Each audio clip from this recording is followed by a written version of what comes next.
If there's one fruit that just screams summer, it's the mango, right? But what if I told you there's a mango out there with a royal past, a specific home address even, and a legally protected identity? Yeah, really. Let's get into the incredible story of this very special fruit.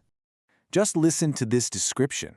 This isn't just flowery language. It's a promise, A promise of that perfect balance between flavor and sweetness that has made the Dusseheri mango an absolute legend.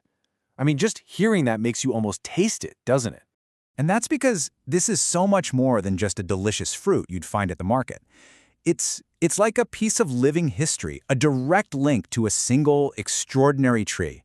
Yep, its official name is the Malihabadi Dusseheri. And that one name, it tells you the whole story. It tells you about a specific place and a royal pedigree that we're about to unpack. So to really get this mango, we've got to go back in time. Not to a farm, but to the private gardens of Indian royalty. Okay, so the legend kicks off with what was basically a happy accident. About 300 years ago, a single, totally unique mango tree just popped up in the gardens of the Nawab of Lucknow. This wasn't someone planted or bred on purpose. It was a gift from nature, a chance seedling, and it turned out to be absolutely exceptional. So the journey of this legend really started with that one single tree. The Nawab, he gifted a few cuttings or grafts to a guy named Alamgir Khan, who planted them in the nearby region of Malihabad. And from there, wow, its reputation just exploded. So much so that by 1951, official records were already pointing to Malihabad as being famous for this mango. And then, the story's big finale comes in 2009, when the fruit officially gets its crown. So why Malihabad? I mean, what was so special about this place? Why did the mangoes thrive there and become so famous? Well, the answer, it's literally in the land itself. The secret to its incredible flavor is right here, in this perfect kingdom. It only really grows in a few specific areas in Uttar Pradesh. The soil here is this rich, loamy stuff from the Gomadi River. And the climate? It has this perfect dry spell right before the blossoms come out, which is absolutely crucial for getting the trees to flower like crazy. And here's the really crucial part. The traditional growers, they'll tell you that if you planted a cherry tree anywhere else, it's just not the same. They swear the shape, the color, and most importantly the taste, are completely different. The magic, you see, belongs to Malihabad. All right, so we've covered the history, we've covered the place. Now let's get to the real star of the show, the fruit itself. What exactly makes it so perfect?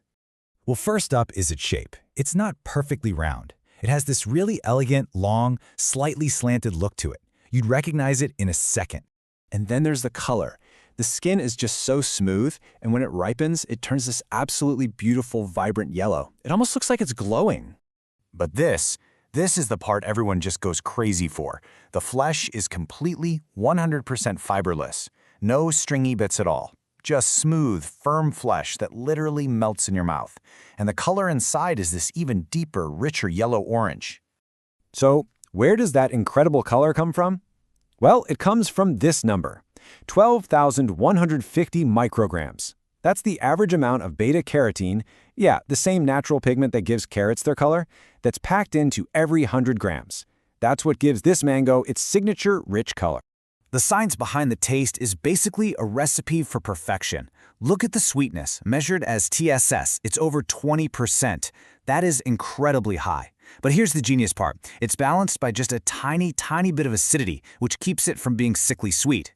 It's this perfect, scientific balance of flavor.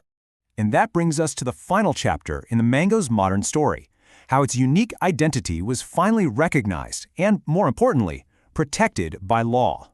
It was given what's called a geographical indication, or GI tag.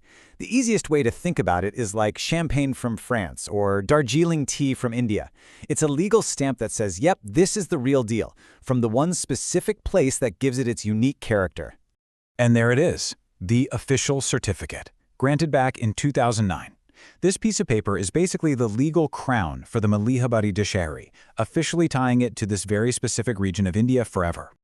So what does this birth certificate actually do? It protects the fruit's authenticity, its heritage. It makes sure that when you buy something called a Malihabadi Dusseheri, you're actually getting the genuine article. And that, in turn, protects the livelihoods of the local farmers who've been growing it for generations. So when you put it all together, what does this mango really represent? What's the big picture here? Well, it's so much more than just a fruit, isn't it? Every single bite is a direct line back to that one chance seedling from 300 years ago. You're literally tasting the soil, the water, and the sun of Malihabad. It's a cultural icon, and now it's protected so that its unique story and its incredible flavor can continue for generations to come. The story of this mango is just such a great reminder that food is never just food. It carries the history of a place, the story of its people. It really makes you wonder, doesn't it? The next time you sit down to eat something you love, what story is hiding on your plate?